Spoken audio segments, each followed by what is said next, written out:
আজকের জুমা পূর্ব সংক্ষিপ্ত অধিবেশনে আমরা মূলত ইসলামের একটি অন্যতম পরিধানযোগ্য বিধান, উম্মতে মুহাম্মাদির জন্য এক্সেপশনাল আল্লাহর পক্ষ থেকে একটি দয়া, সেই বিধান কুরবানি। এই কুরবানির ভেতরের যে আধ্যাত্মিক শিক্ষা এবং কিয়ামত পর্যন্ত অনাগত বিশ্বের জন্য আল্লাহ রাব্বুল আলামিনের দেওয়ার মধ্যে হিকমা, এই বিষয়ের উপরে আমরা কিছু কথাবার্তা আজকে শুনব। কম বেশি আমরা কুরবানি কেন করি, কুরবানি আমাদের কি ফজিলত দেয়, আমরা কম বেশি জানি। কিন্তু কুরবানির ভিতরে আল্লাহ রাব্বুল আলামিন এমন কতগুলো জিনিস আমাদের জন্য ঢুকিয়ে রেখেছেন, যেগুলো কিয়ামত পর্যন্ত মানুষের জন্য আল্লাহ রাব্বুল আলামিনের পক্ষ থেকে একটি অনন্যতা। তো আজকে আমরা যে কুরবানির ভেতরের যে শিক্ষা এবং কিয়ামত পর্যন্ত অনাগত মানুষের জন্য এর ভিতরের যে হিকমা, এরকম 13টি পয়েন্টের উপরে আমরা সংক্ষিপ্ত কিছু কথা শুনব, যে বিষয়গুলি হয়তোবা আমাদের জানা, কিন্তু আরও একবার এটা আমাদের অন্তর থেকে যেন আমরা আল্লাহর দিকে নিবেদিত হতে পারি এবং আমরা যেন এই কর্মটিকে আল্লাহর পক্ষ থেকে যে অনন্য একটি হিকমাপূর্ণ, এটা যেন আমরা উপস্থাপন করতে পারি, সেজন্য আমাদের এই বিষয়গুলি জানা দরকার। আমাদের এখন এক শ্রেণী এত বেশি জীবপ্রেমী হয়ে গেছে যে তারা মুরগির ডিম খেতেও চিন্তা করে যে মুরগির কষ্ট হয়, মাছ খাতেও চিন্তা করে যে মাছের কষ্ট হয়, এরকম চিন্তা করে। কিন্তু সে বাহ্যিক চোখে আকৃতিতে যা দেখতে পায় মনে করে এর ভিতরেই শুধু জীবন আছে, কিন্তু কত জীবন যে সে হাঁচি ফেলে দিলে নষ্ট হয়ে যায় এটা সে জানে না। তার হাঁচি দিয়ে কোটি কোটি এরকম জীবাণু বের হয়ে যায়। তো জীবাণু অনুপরিমাণে হলেও যদি ওর মধ্যে জান থাকে, সেটাও জান, গরু জান।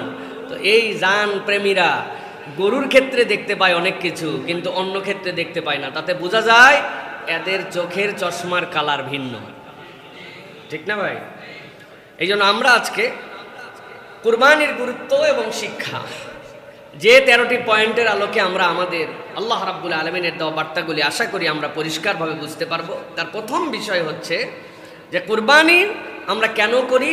প্রথম কথা হচ্ছে কিচ্ছু জানি না, কোনো যুক্তি তর্ক কোনো বিষয়ে আমার আপনার সাথে কোনো কথা নাই। আমার আল্লাহ বলেছেন আল্লাহর জন্য কুরবানি করতে হবে, বাস সামি'না ওয়া আতা'না, শুনেছি এবং মেনে নিছি। এর কি উপকার কি অপকার আমার জানার দরকার নাই, আল্লাহর হুকুম পালন করি, এইটা হচ্ছে কুরবানির সবচেয়ে বড় শিক্ষা। আল্লাহ রাব্বুল আলামিন এই শিক্ষাটুকুর ব্যাপারে অনেক বেশি কোরআনুল কারীমের মধ্যে আলোচনা করেছেন। তবে একটু ভালো করে যদি আমরা লক্ষ্য করি, আল্লাহ রাব্বুল আলামিন যেই পয়গম্বরের দ্বারা আমাদেরকে কুরবানি করার বিধান দিলেন, ওই পয়গম্বরকে আল্লাহ রাব্বুল আলামিন সরাসরি কুরবানি কিন্তু করতে বলেন নাই। আল্লাহ রাব্বুল আলামিন কি বলেছিলেন? আল্লাহ রাব্বুল আলামিন কোরআনুল কারীমের মধ্যে সূরা সাফফাতের ভিতরে তার ধারাবাহিক বর্ণনা দিয়েছেন। 102 নম্বর আয়াত থেকে আল্লাহ বলতেছেন, ক্বালা ইয়া বুনাইয়া ইন্নী আরা ফিল মানামি আন্নী আযবাহুক। আল্লাহ নবী ইব্রাহিম আলাইহিস সালাম এমন বয়সে একটা সন্তান পেলেন, যেই বয়সের সন্তানের ব্যাপারে আল্লাহ রাব্বুল আলামিন যখন তাকে জানাচ্ছিলেন, তিনি নিজেই বলছিলেন কেমনে সম্ভব, আমি বৃদ্ধ হয়ে গেছি, আমার স্ত্রী বন্ধা হয়ে গেছে, মেনস্ট্রেশন বন্ধ হওয়ার পর আবার সন্তান হয় কেমন করে, আমার নিজের মধ্যে থেকে যৌবন বিলুপ্ত হয়ে গেছে। আল্লাহ বলছিলেন কাযালিক, আপনার ভাবার দরকার নাই, আল্লাহ যেমনে মন চাই তেমনি আপনাকে সন্তান দান করবেন। আল্লাহ একটা সন্তান দান করলেন। এরপর আল্লাহ রাব্বুল আলামিনের নির্দেশে তাকে ওই জাজিরাতুল আরবে বাক্কার ভূমির মধ্যে তাকে রেখে দিয়ে আসলেন। কিন্তু কলিজার মধ্যে তার জন্য আল্লাহ এমন টান সৃষ্টি করে দিলেন, পুরা দুনিয়া একদিকে তার মহাব্বত আর এই সন্তানটার তার ভালোবাসা একদিকে। আল্লাহ তাকে স্বপ্নে দেখালেন যে আল্লাহ রাব্বুল আলামিনের জন্য আপনি আপনার প্রিয় জিনিসটাকে কুরবানি করেন। এই ঘটনা জানে না এরকম কেউ নাই, ঠিক কিনা? কিন্তু ভালো করে একটু খেয়াল করেন, আল্লাহ রাব্বুল আলামিন তাকে বলেন নাই আপনি আপনার সন্তানকে কুরবানি করেন। আল্লাহর নির্দেশ হচ্ছে আপনার সবচেয়ে প্রিয় জিনিসকে আল্লাহর জন্য উৎসর্গ করে দেন। তিনি অনেক কিছু করার পরে ভেবে দেখলেন, দুনিয়ার যত কিছুই আমি ত্যাগ করি না কেন, আমি আমার সন্তানের থেকে তো বেশি কাউকে ভালোবাসি না। আল্লাহ রাব্বুল আলামিন ওই সন্তানকেও কি উপযুক্ত বানালেন। আল্লাহর পয়গম্বর এসে তাকে বললেন, আমি তো দেখেছি আমি যেন তোমাকে আল্লাহর জন্য কুরবানি করছি, কেননা তুমি হচ্ছ আমার সবচেয়ে প্রিয়।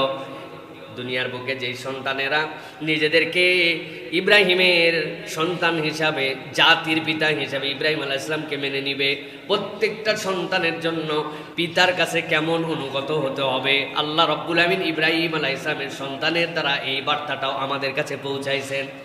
যেই না তাকে এসে বলেছেন, আমি তো দেখেছি তোমাকে আমি জবে করতেছি। ইসমাইল আলাইহিস সালাম এক মুহূর্ত দেরি করেন নাই, এরকম কোনো কথাও বলেন নাই। এরকম স্বপ্ন মানুষ দেখেই থাকে। স্বপ্ন দেখলেই কি মানুষকে জবে করতে পারে নাকি? আল্লাহ রাব্বুল আমিন কি কোনো পয়গম্বরকে মানুষ হত্যার নির্দেশ দিবেন নাকি? কোনো এরকম কথা তিনি বলেন নাই।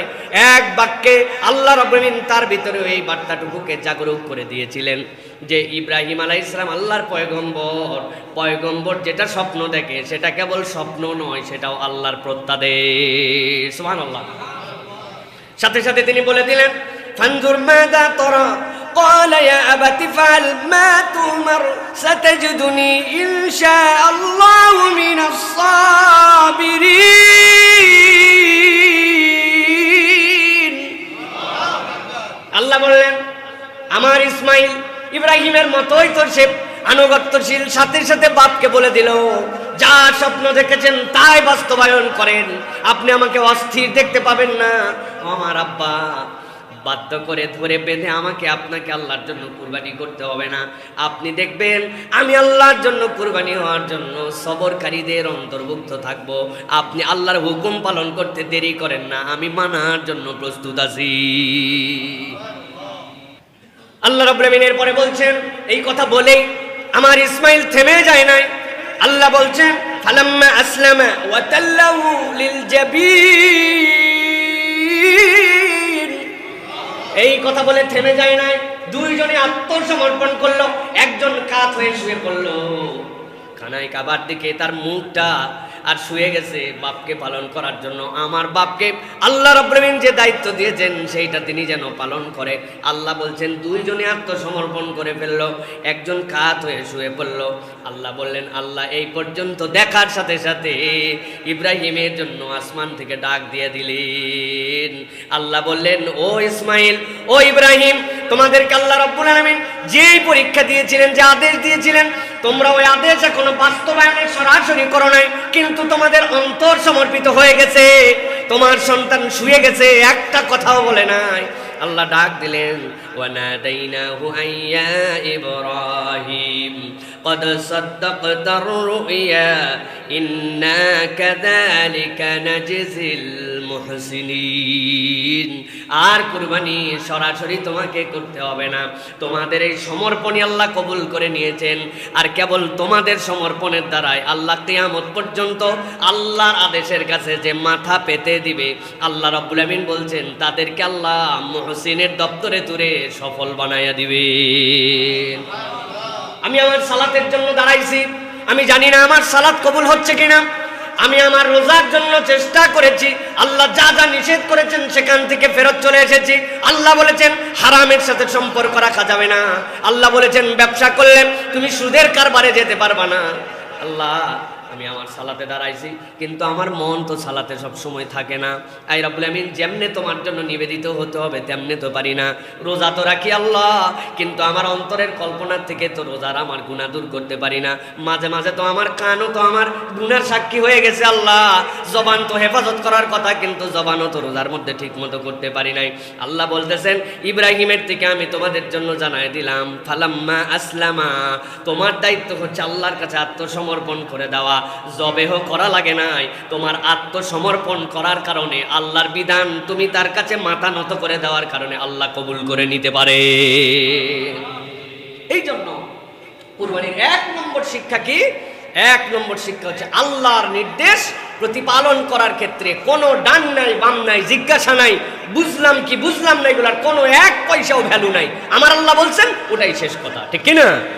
এটা হচ্ছে কুরবানির 1 নম্বর আমাদের জন্য শিক্ষা, যে আল্লাহ রাব্বুল আলামিনের নির্দেশ পালন করার ক্ষেত্রে ইমানদার ডান বাম দেখবে, লজিক খুঁজবে না, কিচ্ছু খুঁজবে না। বাস আল্লাহ বলছেন শেষ, করলে কি হবে না করলে কি হয় যদি একটু পরে করি, যদি আগে করি, যদি বুঝে করি, না বুঝে করি, হ্যাঁ, দেশ কাল পাত্র না, কোনো কথাবার্তা নাই। আল্লাহ শিখাচ্ছেন যে কুরবানির সর্বোচ্চ ত্যাগটুকু ইব্রাহিম আলাইহিস সালাম দিয়ে গেছেন।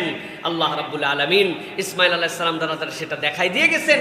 তোমরা এখন সেই ইব্রাহিমের নসলে, ইসমাইল আলাইহিস সালামের সিলসিলায় উম্মতে মুহাম্মাদি, সুতরাং তোমাদেরও ওই ডিমান্ড আল্লাহর কাছে যে তোমরাও আল্লাহর কাছে আত্মসমর্পণকারী হিসেবে উত্থিত হবে। সুবহানাল্লাহ। 2 নম্বরে আল্লাহ রাব্বুল আলামিন বলছেন কুরবানির শিক্ষা হচ্ছে তোমাদের জন্য তাকওয়া। কুরবানি আল্লাহ রাব্বুল আলামিনের জন্য দিচ্ছ, কিন্তু তুমি আল্লাহর কাছে নিজেকে মুত্তাকি হিসেবে উপস্থাপন করছো কিভাবে? আল্লাহ রাব্বুল আলামিন কুরআনুল কারীম সূরা হজ্জের ভিতরে এটার বর্ণনা দিয়েছেন। আল্লাহ বলছেন তুমি যে একটা বড় পশু কুরবানি দিলে, খুব দামি একটা পশু কুরবানি দিলে, দেখতে হৃষ্টপুষ্ট, তুমি মনে করো না যে এই পশু তুমি কুরবানি দিচ্ছ, এই পশুর গোশত আল্লাহর কাছে যায়, এইটার রক্ত আল্লাহর কাছে যায়, বরং পৃথিবীর বুকে একমাত্র আল্লাহর বিধান। যারা ফিকহ পড়েন, যারা কোরআন হাদিস চর্চা করেন, তারা জানেন যে এটা আল্লাহর জন্য উৎসর্গিত হয়ে যাবে, ওইটার খাওয়ার বিধান আর কোনোটাই মানুষের জন্য বৈধ নয়, ওইটা আল্লাহর জন্য আপনাকে দিয়ে দিতে হবে।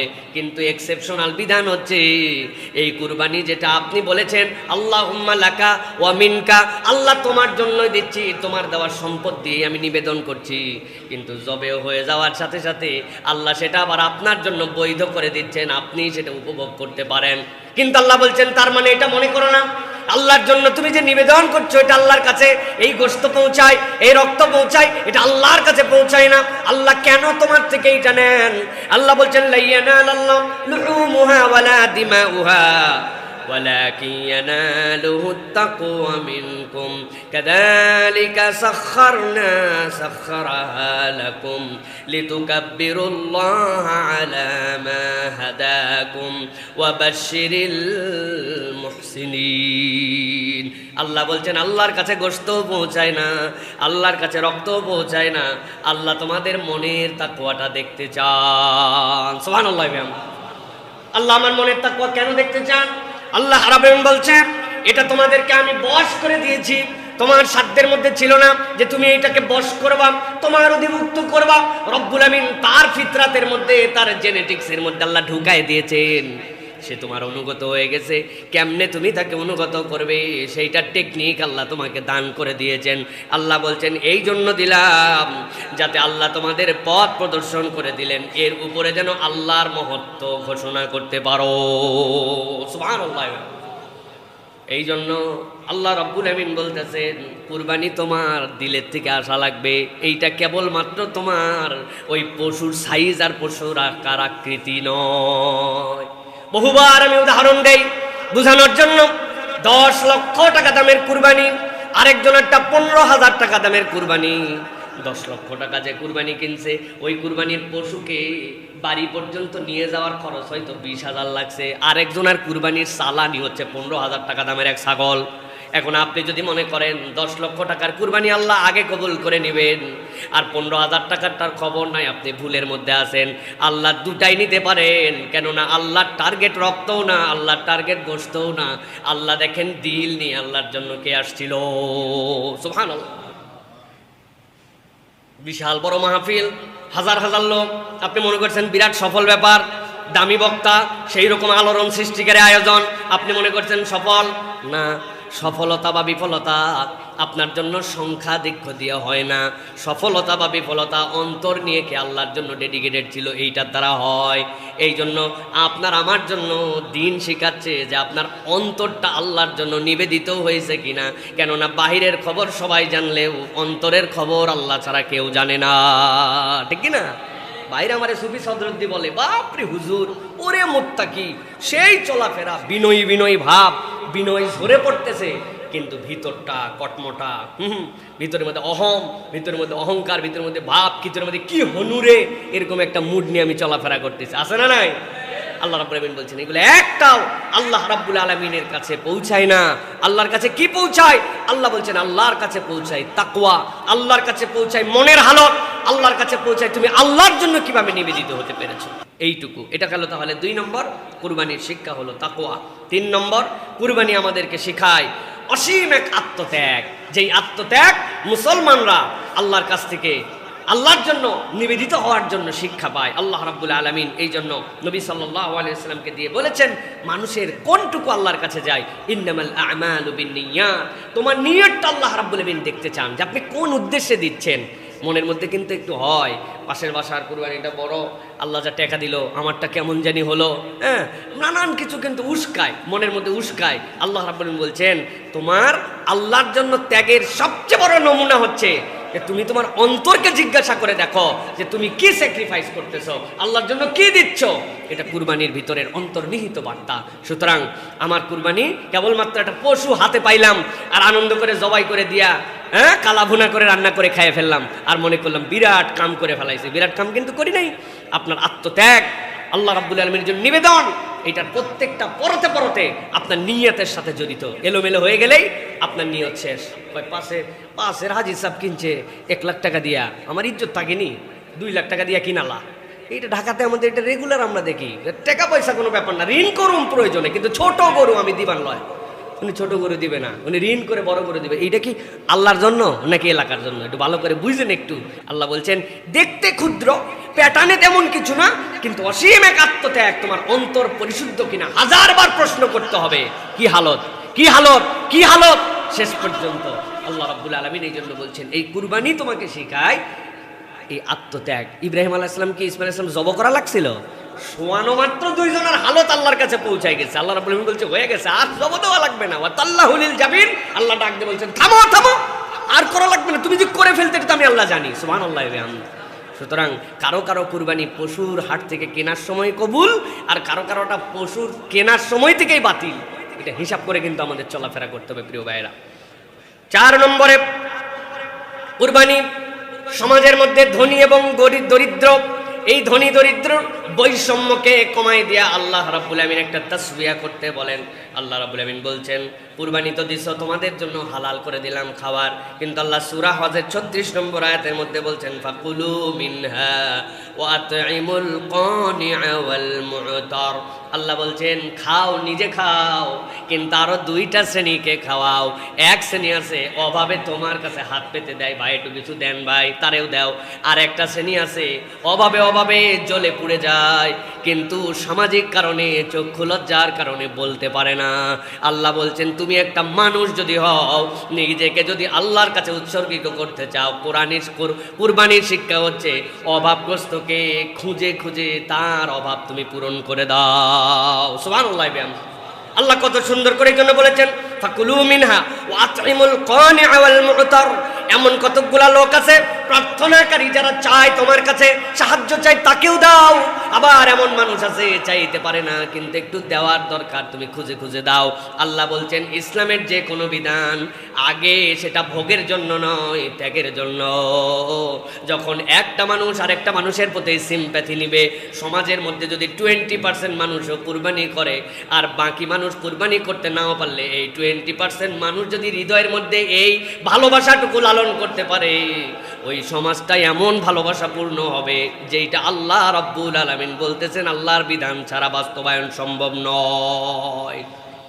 এই যে নামাজের মধ্যে দাঁড়াই গেছি আমরা, ওই ভাই কোন চাকরি করে, এই ভাই কোন চাকরি করে, এই ভাইটা কোন ব্যবসা করে, তার ব্যাংকের ব্যালেন্স কত, আরেকজন ভিক্ষুক যিনি আপনার এখান থেকে জুমার খুতবা শোনার পরে মসজিদের সামনে যে দাঁড়ায় যাবেন, আপনার ক্ষমতা আছে নাকি যে আমি এই মসজিদের প্রেসিডেন্ট, উনি হচ্ছেন বড় মাদ্রাসার মুহাদ্দিস, আর তুই বেটা নামাজের পরে আবার ভিক্ষা করতে দাঁড়াবে এই জায়গায়, পিছনে দাঁড়া? বলা যাবে তো না? আল্লাহ রাব্বুল আলামিন বলছেন, এই যে তাসমিয়া তোমাদের জন্য, কেউ কাউকে দূরে ঠেলে দিতে পারবা না। পাশাপাশি দাঁড়ায় গেলে এই নামাজের পাশাপাশি শিক্ষা, এটাকে যদি তুমি সমাজে ইমপ্লিমেন্টেশন করতে চাও, আল্লাহর বাকি বিধানের দিকেও তোমাকে ফোকাস করতে হবে।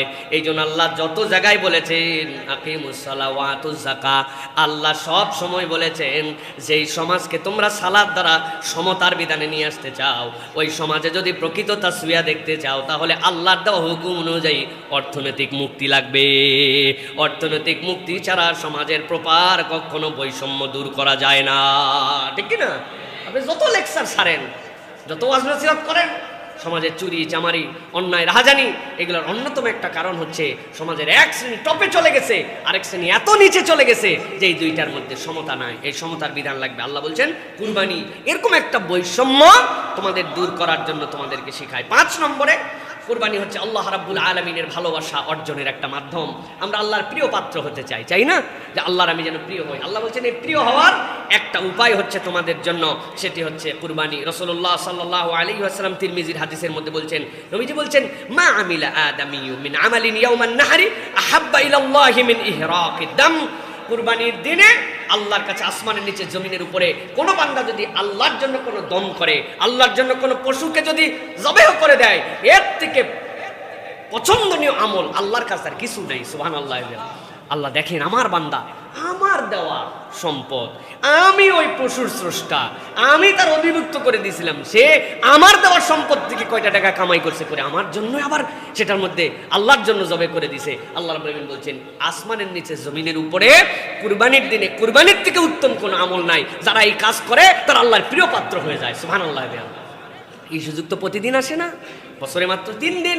কষ্ট হলেও আমাদের জন্য কুরবানিতে এই জন্য শরীক হওয়া উচিত, কুরবানি করা উচিত। আল্লাহ আমার জন্য তোমার জন্য আমি কিছু করলাম। আল্লাহ খুব টানাটানি ছিল, কষ্ট মষ্ট করে ম্যানেজ করছে। আল্লাহ কুরবানি ওয়াজিব, কষ্ট মষ্ট করে আমার উপরে হয়েছে, কিন্তু আমি এটার জন্য কার্পণ্য করি নাই। আমি তোমার সন্তুষ্টি অর্জনের জন্য, আল্লাহ তোমার ভালোবাসা অর্জনের জন্য দিলাম। কি জন্য তোমার ভালোবাসা দরকার?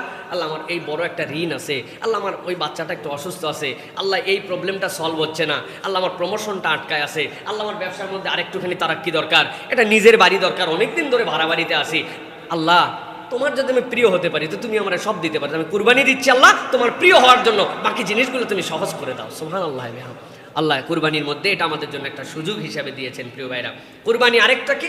কুরবানি হচ্ছে ইমানের পরীক্ষার একটা নাম। ইব্রাহিম আলাইহিস সালাম, ইসমাইল আলাইহিস সালাম কিন্তু ইমানের পরীক্ষা দিয়েছিলেন। অতএব আমি যখন কুরবানি দিচ্ছি, স্মারক, এটা স্মারক, স্মারক ডাক টিকিট দেখছেন না ভাই? স্মারক টাকা দেখছেন না ভাই? স্মারক যে আপনি একটা ইব্রাহিম আলাইহিস সালাম, ইসমাইল আলাইহিস সালাম যে ইমানের পরীক্ষা দিয়েছিলেন, আমি তো এই পরীক্ষা দিতে পারবো না, কিন্তু এই স্মারকের ধারাবাহিকতায় আমি একজন মুমিন, আল্লাহ আমার ইমানের কুরবানি হিসেবে তুমি এটা কবুল করে নাও। তাদেরকে যেরকম মুক্তি দিয়া যুগশ্রেষ্ঠ বানায় দিছো, তোমার পছন্দনীয় বানায় নিছো, আমিও তাদের সুন্নাহ পালন করতেছি, এই জন্য রব্বুল আলামিন তুমি আমাকে কবুল করে নাও। সুবহানাল্লাহ। দেখেন না, নিজের ছবি ছোট রাখে, আর যেটাকে তেল দেওয়া লাগবে ওইটার ছবি বড় বড় করে রাখে। দেখছেন না? হ্যাঁ, শুভেচ্ছা দিচ্ছে, হ্যাঁ কি ঠেকা শুভেচ্ছা দেওয়ার। কিন্তু ওই লিডার যদি একবার খালি দেখে যা রে, ওর ছবির উপরে আমারে লিডার বানায়া বুকের কাছে দিছে, মাথার কাছে 2 জন নিচে, পেটের কাছে নিজে আসে, তার মানে খুশি হয়ে যায় লিডার যে এইটা আমারে খুশি করছে। জাস্ট বোঝানোর জন্য বলতেছি, আল্লাহ ইব্রাহিম ইসমাইল আলাইহিস সালামকে দায়িত্ব দিলেন, তারা এই পরীক্ষায় পাশ করে গেলেন, আল্লাহ সেটা উম্মতে মুহাম্মাদের জন্য দান করে দিলেন। অন্য উম্মতের জন্য কুরবানি করার পরে রেখে আসা লাগতো মাঠে, ওইটা আগুন দিয়ে জ্বলে গেলে তারটা কবুল হতো। আল্লাহ আমাদের এরকম কিছুই করলেন না, উন্মুক্ত করে দিলেন। আল্লাহ অন্তরের উপর কবুল করে নেবেন। আল্লাহ আমি স্মারকে ধারাবাহিকতায় ইমানের ওই পরীক্ষা তোমার জন্য দিলাম, আমারটাও তুমি কবুল করে নাও। এটা হচ্ছে ইমানের স্মারকের পরীক্ষার কুরবানি। সুবহানাল্লাহ। সুতরাং এটা ছোট করে ভাবার কোনো কারণ নাই। এরপরে যেইটা প্রিয় ভাইরা, সেটি হচ্ছে আল্লাহ রাব্বুল আলামিন বলতেছেন যে 7 নম্বরে কুরবানি হচ্ছে আমাদের অহংকারকে ভেঙে দেয়, আমাদের ভিতরে একটা অহংকার হয়, সেই অহংকে আল্লাহ রাব্বুল আলামিন বলতেছেন এই কুরবানি দূর করে দেয়। কিভাবে? আল্লাহ রাব্বুল আলামিন বলছেন যে আমরা অনেক সময় মানুষ তার সম্পদ নিয়ে, বাড়ি নিয়ে, গাড়ি নিয়ে, অনেক কিছু নিয়ে অহং করে। আল্লাহ ইব্রাহিম আলাইহিস সালাম দ্বারা আমাদেরকে শিখিয়েছেন। ইব্রাহিম আলাইহিস সালাম কি বলেছিলেন?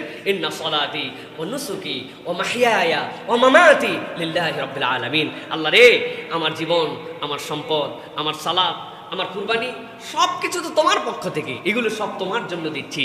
এই জন্য এই কুরবানি হচ্ছে আমাদের জন্য অহংকারকে ধূলিসাৎ করে দেয়, অহংকারকে মাটির সাথে মিশায় দেয়। কিন্তু এটা অন্তর নিয়ে করা লাগবে। ওই কুরবানিটা ওই অন্তর নিয়ে আল্লাহর কাছে উপস্থাপিত হতে হবে। সুতরাং কুরবানি আমাদের অহংকারকে শেষ করে। এটা সূরা আনআমের 162 নম্বর আয়াতের মধ্যে থেকে তাফসিরের মধ্যে দেখবেন যে এই আয়াতের তাফসিরের মধ্যে অনেক কথা মুফাসসিরিনে কেরাম লিখেছেন। তার মধ্যে একটা হচ্ছে আমাদের অহংকার অথবা কোনো বিষয় নিয়ে যদি কখনো গর্ব করে ফেলি তাহলে আল্লাহর কাছে দুইটা জিনিস আল্লাহু আকবার বলতে হয়। আল্লাহ ভুল হয়ে গেছে, আমি একটু ভাব নিয়ে ফেলছিলাম, আল্লাহ একটুখানি কথার মধ্যে মনে হয়েছিল যে আমার একটা ভাব চলে আসছে, আল্লাহ রাব্বুল আলামিনের কাছে এরপরে বলতে হয় ইন্না সলাতি ওয়া নুসুকি ওয়া মাহইয়ায়া ওয়া মামাতি লিল্লাহি রাব্বিল আলামিন। এইটা বললে আল্লাহর কাছে বান্দা আবার সমর্পিত হয়। সুতরাং অহংকার দূর করার জন্য আমাদের এই কুরবানি আল্লাহর জন্য দিতে হবে। প্রিয় ভাইয়েরা, কুরবানি আমাদের জন্য সামাজিক ঐক্য সৃষ্টি করে। সমাজের মধ্যে যে একটা ভ্রাতৃত্ব, সমাজের মধ্যে যে একটা ভালোবাসা, এটা কিন্তু কুরবানি আমাদের দ্বারা সৃষ্টি করে। আমি আগেও বলেছি, আরও 2 বার বলবো সামনে ইনশাল্লাহ। সেটি হচ্ছে যে আমাদের যাবতীয় উৎসব, মুসলমানদের যাবতীয় উৎসব ভোগের নয়, মুসলমানদের উৎসব হচ্ছে ত্যাগের। আপনি একটু হিসাব করে দেখেন, সব কিছুতেই মুসলমানরা যে উৎসবে যায়, সেই ঈদুল ফিতর বলেন, আপনি সালাতে যাবেন, আপনি কষ্ট উপভোগ করে গিয়েছেন। একজন অনাহারীর কষ্ট কি, সেটা ট্রিলিয়নিয়ার হলেও ফজর থেকে মাগরিব পর্যন্ত রোজা, আর যদি মাটি কাটা লোক হয় তার জন্য একই টাইমে রোজা, একই ডিউরেশনের রোজা। সুতরাং মুদ্দাতের দিকে এক করছেন আল্লাহ, যে ত্যাগ বুঝো, সকলের সাথে ত্যাগে এক হও। তোমার অনেক টাকা আছে, সে ঈদে যায়, আরেকজনের টাকা পয়সা নাই, আল্লাহ বলছেন তুমি দিয়ে যাও, তোমার রোজার কাফারা আদায় করে যাও, সাদাকাতুল ফিতর দাও, আগে ত্যাগ করো, তারপরে তুমি কুরবানি করছো, কুরবানি আল্লাহ রাব্বুল আলামিন বলছেন তুমি এইটা হচ্ছে মানুষকে দাও, পরিবারকে দাও, আশপাশে আত্মীয় স্বজনের মধ্যে দাও। সুতরাং একাই খাবে এরকম না, এটা মানুষের জন্য দাও। পশুর চামড়াটা যদি বেচে দাও, এটা তোমার ভাগ নাই, এটা এতিম মিসকিন অনাথ দুস্থ তাদের জন্য চামড়ার অংশ তোমরা দান করে দাও। এই যে আল্লাহ রাব্বুল আলামিনের যত বিধান, ইসলামের যত বিধান, ইসলাম ভোগ শিখায় নাই, ইসলাম শিখাইছে আগে ত্যাগ। এই ত্যাগের মধ্যেই যে মহিমা, আল্লাহ রাব্বুল আলামিন বলতেছেন এটা হচ্ছে কুরবানি সামাজিক একটা ঐক্য সৃষ্টি করে, ভালোবাসা সৃষ্টি করে, একজন আরেকজনের খবর নিতে শেখায়। রাসূলুল্লাহ সাল্লাল্লাহু আলাইহি ওয়াসাল্লাম বুখারী মুসলিমের হাদিসের মধ্যে বলছেন, কে না জানে আল মুমিনু লিল মুমিনি কাল বুনিয়ান ইয়াশুদ্দু বা'দুহু বা'দা, এক অংশ আরেক অংশকে শক্তিশালী করে। এরা সবাই হচ্ছে একটা দেয়ালের মতো, যখন প্রত্যেকটা এর অংশগুলো মজবুত হয়, সবাই মিলে মজবুত হয়। সুতরাং মুমিন মুমিনের প্রতি একটা ভালোবাসা থাকবে, তার জন্য দরদ থাকবে। আমার মনে হয়েছে যে আমি একটা পশু, আল্লাহ যা টাকা পয়সা দিয়েছেন 50-60 হাজার টাকায় দিতে পারি, কিন্তু না, এটা বড় দেই তো আল্লাহ রাব্বুল আলামিনের জন্য। কেন? যে আমি তো আমার খাওয়ার জন্য না, যে আমার দ্বারা বেশি মানুষ বেনিফিটেড হবে, আল্লাহ দেওয়ার তৌফিক দান করেছেন। দিলাম, একটা পশু কুরবানি দিছি, এটা পুরাটাই দান খয়রাত করে দিছি, যা আর একটা খাইছি, নিজের বাসার জন্য রাখছি, আল্লাহ আমারে তৌফিক দিছেন। কি হবে এই টাকা পয়সা নিয়ে? আমি কবরে যাবো নাকি? মরলে তো সকলের জন্যই এক। ওই যে বাংলাদেশ থেকে 4.5 কোটি টাকা নিয়ে, নাম বলে দিলেই চিনে ফেলবেন এখন, শিকদার গ্রুপের মালিক বাংলাদেশ থেকে পালাই গেছিল, বহুত বড় বড় রিসোর্ট বানাই গেছে, হ্যান বানাই গেছে, ত্যান বানাই গেছে, সিস্টেম করে যেই টাকা তার পাওয়ার কথা নয় সেই টাকা সে ম্যানেজ করে নিছে। ব্যাংকের ম্যানেজারকে 100 কোটি দিছে, স্থানীয় লিডারকে আরো মারছে, মাইরে নিজে মানি লন্ডারিং করে, সিস্টেম করে, কি বলে এটাকে, মানির যে সিস্টেম মানে তার প্রক্রিয়া, ভুয়া কাগজপত্র দেখায় দেশ থেকে চলে গেছিল, মরে গেছে কয়েকদিন আগে। যাওয়ার জায়গা ওইটুকুই, ওই জায়গার থেকে যাওয়ার থেকে ঠেকাতে পারে নাই, ধোকা দিয়ে গেছে, বোঝা চাপাই নিয়ে চলে গেছে। এই জন্য প্রিয় ভাইরা, টাকা পয়সা যায় না কবরে, কিচ্ছু যায় না। নবী করিম সাল্লাল্লাহু আলাইহি ওয়াসাল্লাম বলছেন, যা তুমি খেয়ে গেলা, আর যা তুমি পরে গেলা, আর যা তুমি দান করে গেলে, এইটুকুই তোমার সাথে গেছে। তুমি মনে করছো যা যা খরচ হয়েছে ওইটুকু মনে খরচ হয়েছে, আসলে খরচগুলাই রয়ে গেছে, আর যা রেখে দিছো ওইগুলো সবগুলো বাতিল, তোমার আর কোনো কাজে লাগবে কি লাগবে না আল্লাহ কেবল জানেন। এই জন্য প্রিয় ভাইরা, কুঞ্জুসিপনা, টাকা পয়সা খালি গোনা, এটাকে হিসাব করা, অতিরিক্ত এটা নিয়ে ভাবনা করা, এটা হচ্ছে বোকামি। আল্লাহ রাব্বুল আলামিন বলছেন যে তোমরা আল্লাহর দেওয়া দানগুলা করো, আল্লাহ রাব্বুল আলামিন তোমাকে বৃদ্ধি করবেন। কেমন করে রে ভাই? ড্রেন যদি আটকায় যায়, সামনে থেকে আর যায় না, তো পিছনে তো আর জায়গা নাই, আপনার চ্যানেল খুলে দিলে না এরকম করে সার্কেল আসবে আল্লাহ রাব্বুল আলামিনের পক্ষ থেকে। আমরা অনেকেই টাকা পয়সা গুনে এমন কুঞ্জুস, হাত ছোটে না, বড় হয় না, দিতে মন চায় না, খালি গুনে মনে করছি। না রে ভাই, খরচ করেন আল্লাহর জন্য, আল্লাহ রাব্বুল আলামিন আপনাকে আরো দিবেন ইনশাআল্লাহ। এটা আল্লাহ রাব্বুল আলামিনের শর্ত। আল্লাহ বলতেছেন এই শিক্ষাটাই কুরবানি আমাদেরকে শেখায়। প্রিয় ভাইরা, এরপরে সেটি হচ্ছে কুরবানি আমাদেরকে দুনিয়ার মোহ থেকে মুক্ত করে। দুনিয়ার যে মোহ, এটা আল্লাহ রাব্বুল আলামিন এই যে আল্লাহু আকবারের বরত্বে একটা পশুকে কুরবানি করতে শেখান, এটার সাথে অন্তরের একটা রিফ্লেকশন আছে। আমি সবসময় বুঝি না, সব কিছু আমি বুঝি না, কিন্তু সব কিছু বোঝাও আমার দ্বারা জরুরি না, কাজ কিন্তু কাজের মতো হয়ে যায়। আপনি আপনার ফোনের মধ্যে নিয়েছেন, একজনের কাছে কল করবেন, আপনার ফোন কিনছেন 30,000 টাকা দিয়া, সিম আপনার, টাকা আপনার, ফোনও আপনার। ফোন কি আপনার না আমার? 30,000 টাকা কেনার পরে বললেন না যে কথা, ফোন আপনার না, কিনছেন আপনি, এখন আপনি বলতেছেন আমার ফোন, অতএব সবুজে চাপ দিয়েই কল দেওয়া লাগবে প্রত্যেক দিন, এর তো কোনো কারণ নাই। আমার ফোন, আমার টাকা, আমার স্টাইল, আমি লাল বাটনে চাপ দিয়ে কল ঢুকাবো। ভাই আমার জিনিস তো ভাই, আমি লাল বাটনে চাপ দিই আর যে বাটনে চাপ দেয় তোর কি, আমার যেমন চাই চাপ দিব না ভাই। ওর ভিতরে একটা সফটওয়্যার আছে, আপনি জানেন না, এটা আমার জানারও প্রয়োজন নাই। আপনি চাপ দিয়ে মনে করছেন সবুজ খালি দিলেই হলো, একটা প্রোগ্রাম সেট করা আছে, আমি বুঝি না কিন্তু চাপ কিন্তু দিচ্ছে ওই জায়গায়, প্রোগ্রামের মতো কাজ করতেছে কি না? আপনি এই যে হাই জেমিনি বলতেছেন, বলা মাত্র শুনে জেমিনি চালু হয়ে যাচ্ছে। হাই সিরি বলা মাত্র আপনি হাই সিরি বলতেছেন, সাথে সাথে আপনার আইফোন স্টার্ট হয়ে যাচ্ছে।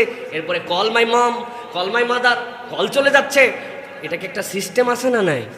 কোনোদিন গবেষণা করছেন? হ্যাঁ, বললেই খালি কাজ হবে, কিভাবে কাজ করে দেখি তো। হ্যাঁ, হাই সিরি বললেই সিরি চলে আসলো, হাই জেমিনি বললে, এত তো ভাবেন না।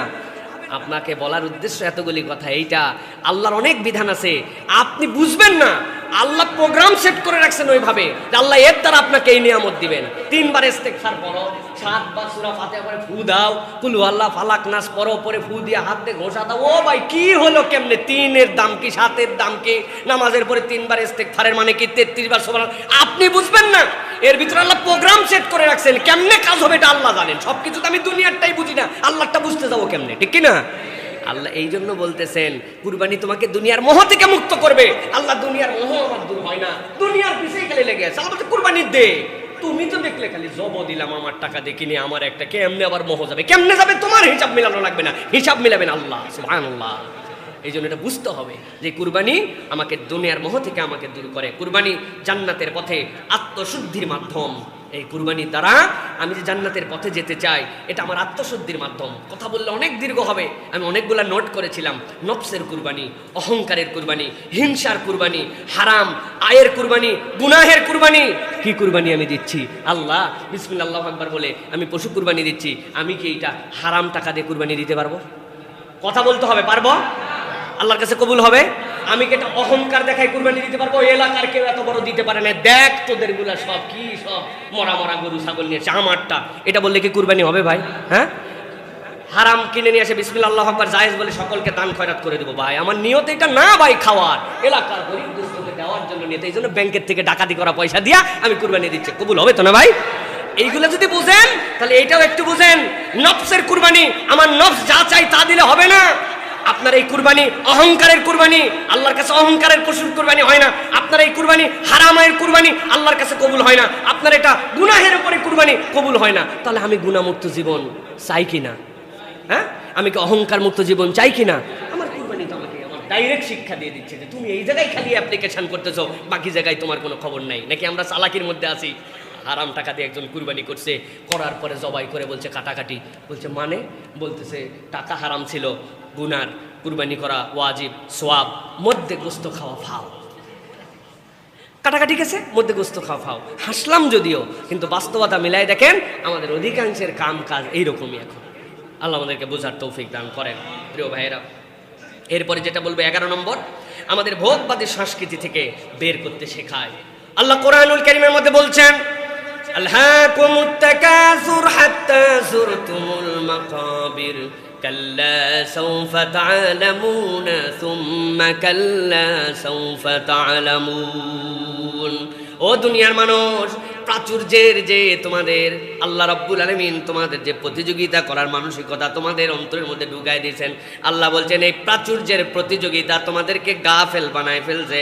তোমাদেরকে দুনিয়ায় এই মোহ ততক্ষণ পর্যন্ত শেষ হবে না, হাত্তা যুরতুমুল মাকাবির, কবরে পৌঁছানোর পরে তুমি বুঝতে পারবা যে দুনিয়ার বুকে আমি যে জীবনযাপন করেছিলাম, দুনিয়ার বুকে আমি যে ভোগবাদী জিন্দেগি যাপন করেছিলাম, এইটা আসলে আল্লাহ রাব্বুল আলামিনের কাছে আমাকে কিছুই দিতে পারে নাই। আল্লাহ রাব্বুল আলামিন এই জন্য বলছেন এই ভোগবাদী সংস্কৃতি থেকে, সম্পদের মোহ তোমার অন্তরকে গাফেল করা থেকে যদি আল্লাহর কাছে তুমি নতুন করে পরিবর্তিত মানুষ হতে চাও, তাহলে আল্লাহ রাব্বুল আলামিন তোমাকে দেখাচ্ছেন যেই পশু তুমি কুরবানি দাও, এই পশু তুমি বড় করো নাই, এই পশুর প্রকৃত মালিকও তুমি না। তুমি যে সম্পদ বলতেছো আমার সম্পদ, এই সম্পদ তোমার ব্রেনে যদি ছোট্ট একটু প্রবলেম থাকতো, পাবনায় মানসিক হাসপাতালে যায় টিকটকের আইটেম হওয়া লাগতো, কিন্তু আমার দ্বারা আর কিচ্ছু করার ছিল না। সুতরাং যেই ব্রেন আমি খাটাইছি মনে করলাম, যেই বিবেক খাটাই আমি কামাই করছি মনে করলাম, যেই জমি আমি মনে করলাম আমার, ওই জমির মালিকও আমি নই। আল্লাহ বলছেন আমার দেওয়া সম্পদ থেকে, আমার দেওয়া পশু থেকে, আমার অনুগত পশু থেকে তুমি যেরকম কুরবানি করলা আল্লাহর জন্য, এটা তোমাকে শিক্ষা দেয় যে তোমার ভোগ করো যেটা আল্লাহর হুকুমের মধ্যে থেকে, নিজে নিজে ভোগবাদী হয়ে যেও না। আধুনিক দুনিয়ার সিস্টেম হচ্ছে আমার কামাই, আমার ভোগ, আমার চলাফেরা। মুসলমানের সংস্কৃতি কখনো এইটা নয়, বরং পাশ্চাত্য সংস্কৃতি আমাদের মধ্যেই রিফ্লেকশন দেয়, আমাদের সমাজকেও সেরকম ভোগবাদী বানাতে চায়, ঠিক না? তারাও আমাদেরকে ভোগবাদী বানিয়ে দিতে চায়। আমি আমেরিকায় একবার ছিলাম, নিউ ইয়র্কের ম্যানহাটনে সম্ভবত এক রেস্টুরেন্টে, ইন্ডিয়ান কাবাব রেস্টুরেন্ট, সেই দোকানে খেতে বসছি। বসার পরে দেখলাম একটা ব্ল্যাক কাপল, বয়স্ক কালো মানুষ, তারাও আমেরিকায় অনেক আছেন। আসার পরে তারা খাওয়া দাওয়া করলো। খাওয়া দাওয়া করার পরে যার দোকানে বসেছে এমনই আমাদের খুব পরিচিত বন্ধু মানুষ, তো খাওয়ার পরে বিল দিল দুইজন। তো এই যে টাকা তো ওদের দেশে ক্যাশলেস বলা চলে, একবারে পুরোটাই কার্ডে পেমেন্ট হয়।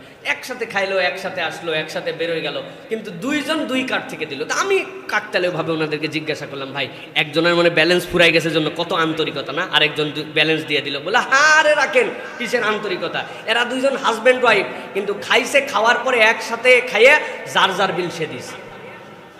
এইটা আপনাদের কাছে অবাস্তব কিনা জানি না, এটা একদম বাস্তব তাদের সমাজে, যে যারটা খাবে, এখানে কোনো বিল দেওয়ার কারবার না। এটা খুব খারাপ কিছু নয়, মোটা দাগে এটাকে আপনি একদম বাজে প্র্যাকটিস বলতে পারবেন না। কিন্তু বাংলাদেশে কোনো এরকম হিস্ট্রি আছে যে স্বামী স্ত্রী দুইজন বইসে একসাথে খাওয়ার জন্য, বউয়েরটা বউ দিয়েছে, স্বামীরটা স্বামী দিয়েছে? ভাই এইটার কন্ডিশন দিতে পারি, আজকে তুমি দাও, আরেকদিন আমি দেবো, কিন্তু একই টেবিলে বসে দুইজন টাকা দিব। এটা কেন? এটা ভোগবাদী সংস্কৃতির অংশ। আমার কামাই আমার উপভোগ, তোমারটা তোমার ভাই, তোমারটা উদামিছে আমি ঝামেলা নিতে যাব কেন? এটা ইসলামিক কালচার নয়, মুমিনদের নেচার এইটা নয়। মুমিনরা এটাকে ভিন্ন রকম একটা নেচার হিসাবে নিয়েছে। মুমিন জানে আরেক ভাইকে খাওয়ানোর মধ্যে তৃপ্তি কি, আরেক ভাইয়ের জন্য ত্যাগ করার তৃপ্তি কি। এখন আধুনিক সভ্যতা আমাদের সেখান থেকে বের করে আমাদেরকেও জানোয়ার বানানোর প্রতিযোগিতায় নিয়েছে, ঠিক কিনা? আমি কিছুদিন আগে ওয়াজ করছিলাম যে ভাই ভাইকে খাওয়ান, চায়ের বিল সব সময় দিতে পারবেন না, সুযোগ পাবেন না, আপনার জন্য সুযোগ থাকবে না, আপনি দিয়ে দেন চায়ের বিলটা, আপনি খুশি হন। তো পোলাপান একজন আমার লিঙ্ক পাঠাইছে যে হুজুর আপনার এই ওয়াজ তো সেই রকম মানুষের কাছে গেছে, কিন্তু কমেন্টগুলো পড়ে দেখেন। তা আমার হাতে সময় নাই, তারপরে কমেন্ট করে একজন বলছে হুজুর এরা খালি চাই খেতে চায় না, খাওয়ার পর বিড়ি খেতে যায়, এই পয়সা দেওয়া যাবে কিনা? চিন্তা করছেন কেইসে তেন্দরের তেন্দর আমাদের লোকজন। প্রিয় ভাইয়েরা, তাহলে কুরবানি আমাদেরকে ভোগবাদী সংস্কৃতির থেকে বের করার জন্য আমাদেরকে নিয়ে আসে। দুনিয়ার সম্পদ চিরস্থায়ী নয়, আল্লাহর সন্তুষ্টির জন্য ব্যয় চিরস্থায়ী। এই লাইনটা মনে রেখে দিন, দুনিয়ার সম্পদ চিরস্থায়ী নয়, আল্লাহর সন্তুষ্টির জন্য ব্যয়কৃত সম্পদটাই চিরস্থায়ী আমাদের জন্য। সুবহানাল্লাহ, ওটা একদম জান্নাতে ঢোকা পর্যন্ত আল্লাহ রাব্বুল আলামিনের কাছে যাবে। যাওয়ার পরে আল্লাহ দেখাবেন যে এই বান্দার আল্লাহর জন্য কাজ করার জন্য জান্নাতের মর্যাদা এত উপরে উঠাই দিয়েছেন আল্লাহ সুবহানাহু ওয়া তাআলা। এরপরে 12 নম্বর যেটা বলবো সেটা হচ্ছে আল্লাহর জন্য ত্যাগ, এর বাস্তব প্রশিক্ষণ। আল্লাহর জন্য ত্যাগ করছি, বাস্তব প্রশিক্ষণ কি? আমাদের জন্য বাস্তব সেরকম কোনো প্রশিক্ষণ নাই। আল্লাহর ত্যাগের বাস্তব প্রশিক্ষণের নাম, ইমপ্লিমেন্টেশনের নাম হচ্ছে আপনার আমার জন্য কুরবানি। এই জন্য আল্লাহ রাব্বুল আলামিন রাসূলুল্লাহ সাল্লাল্লাহু আলাইহি ওয়াসাল্লামকে দিয়ে বলেছেন, সূরা আলে ইমরানের ভিতরে আল্লাহ এই বিষয়ে বিস্তারিত বলেছেন 92 নম্বর আয়াতের থেকে, লান তানালুল বিররা হাত্তা তুনফিকু মিম্মা তুহিব্বুন, তোমরা পূর্ণ নেকি ততক্ষণ পর্যন্ত অর্জন করতে পারবে না যতক্ষণ না তোমাদের প্রিয় বস্তুটি আল্লাহর পথে তোমরা ব্যয় করো। এই যে এইটার যে আমার কুরবানি, আমার খরচ, এটার জন্য আয়োজন, এটার জন্য আল্লাহর জন্য একটা আমি উপস্থাপন করতেছি। সুতরাং বাস্তবিকই আমি আল্লাহর জন্য ত্যাগ করছি, এই ত্যাগের মানসিকতাটা কুরবানি আমাদের জন্য শিক্ষা দেয়। সর্বশেষ যেটা বলবো প্রিয় ভাইরা, সেটি হচ্ছে যে আমাদের কুরবানি আমাদের জন্য একটা মানবিক সমাজ গঠন করার ক্ষেত্রে আমাদের জন্য বিরাট বড় ভূমিকা পালন করে। আল্লাহ রাব্বুল আলামিন কুরআনুল কারীমের মধ্যে সূরা হাশরের এই আয়াতের উপর আপনাদের কাছে আমার তাফসীর করা আছে, ওয়ায়ুসিরুনা আলা আনফুসিহিম ওয়ালাউ কানা বিহিম খাসাসা। সেই সাহাবী, যেই সাহাবী তার 2টা বাচ্চাকে অভুক্ত রেখেছিলেন, সেই সাহাবী যিনি স্ত্রীকে সেই রাত্রে অভুক্ত ছিলেন, সেই সাহাবী যিনি রাত্রে খেয়ে খান নাই, প্রত্যেকের বুক ভর্তি ক্ষুধা ছিল, কিন্তু সন্তানের 2 জনের খাদ্য দিয়ে 2 জন মেহমানকে মেহমানদারি করেছিলেন। আল্লাহ রাব্বুল আলামিন ফজরের আগে জিবরাইল আমিনকে নামায়া রাসূলুল্লাহ সাল্লাল্লাহু আলাইহি ওয়াসাল্লামকে জানিয়েছিলেন এই সাহাবী দয়ের কাজ, একজন স্বামী স্ত্রীর কাজ আল্লাহ রাব্বুল আলামিনকে রাত্রেবেলা তাদের এই অভ্যন্তরীণ কাজ আল্লাহকে হাসাইছে যে পেটে ক্ষুধা কিন্তু অপরের জন্য কি স্যাক্রিফাইস করেছে। সুতরাং এই যে স্যাক্রিফাইস আল্লাহ রাব্বুল আলামিন বলেছেন ওয়ালাউ কানা বিহিম খাসাসা, মনের মধ্যে যদিও চাহিদা ছিল কিন্তু তারা নিজের চাহিদাকে উপেক্ষা করে অন্যকে প্রায়োরিটি দিয়েছে। এই প্রায়োরিটিটা কে শিখায়? মানবিক সমাজ বানাতে শেখায়। কুরবানি এই মানবিক সমাজের ভূমিকাটা আপনার আমার জন্য দেয়। প্রিয় ভাইরা, আমি একাই খাবো না, আমি আমার আশপাশ দিয়ে দেখব। এই যে আসুন্না ফাউন্ডেশন সারা দেশে কুরবানি করে, আপনি কি জানেন এরকম মানুষ আছে পুরো বছরে 1 কেজি গরুর গোশত কেনার সামর্থ্য রাখে না, তাদের বাড়িতে কুরবানির কারণে এই পশুর কুরবানি হওয়ার কারণে তাদের কাছে এই কুরবানির গোশতটুকু পৌঁছায়। এই দেশের মধ্যে এরকম লোক আছে, আপনি কি জানেন যে পুরা বছরে যে 2 কেজি গরুর গোশত কেনার মতো তৌফিক তার নাই? এরকম মানুষ আছে, এরকম ঘর আছে। এই কুরবানি এই বার্তাটা আমাদের কাছে দেয় যে আল্লাহ রাব্বুল আলামিনের জন্য একটা মানবিক সমাজ হবে। সুতরাং আপনি শুধু বাহ্য চক্ষে, যেই চোখের মধ্যে আপনার একটা চশমা আছে, যেই চশমার কালার হচ্ছে মানবিক সমাজ আমি দেখতেছি, পশু হত্যা হচ্ছে বিরাট বড় একটা অপকর্ম, আপনি এইটা দেখতেছেন, ওটা শয়তান আপনার চোখে লাগাইছে। আর আমরা আল্লাহ রসুলের চোখ দিয়ে আপনাকে 13টা পয়েন্ট দেখালাম যে আল্লাহ রাব্বুল আমিন এই কুরবানির মধ্যে আমাদের জন্য দুনিয়া, আখেরাত, সমাজ, মানবিক কল্যাণ, ত্যাগ, আত্মত্যাগের এই বার্তাটুকু আল্লাহ রাব্বুল আমিন ঢুকাই দিয়েছেন। সুতরাং কুরবানির ফরজ, কুরবানির ওয়াজিব কুরবানি দিয়ে আদায় করতে হবে, অন্য কোনো কিছু দিয়ে এটা আদায় করা যাবে না। আল্লাহ যেন আমাদেরকে বোঝার তৌফিক দান করেন। আল্লাহ রাব্বুল আলামিন যেন আমাদেরকে কুরবানিগুলো কামা হাক্কাহু আদায় করার মতো যোগ্যতা, তৌফিক, এবং আমাদেরকে আল্লাহ রাব্বুল আমিনের পক্ষ থেকে দেওয়া এই নিয়ামতের শুকরিয়া আদায় করার মতো আল্লাহ রাব্বুল আলামিন যেন যোগ্যতা দান করেন।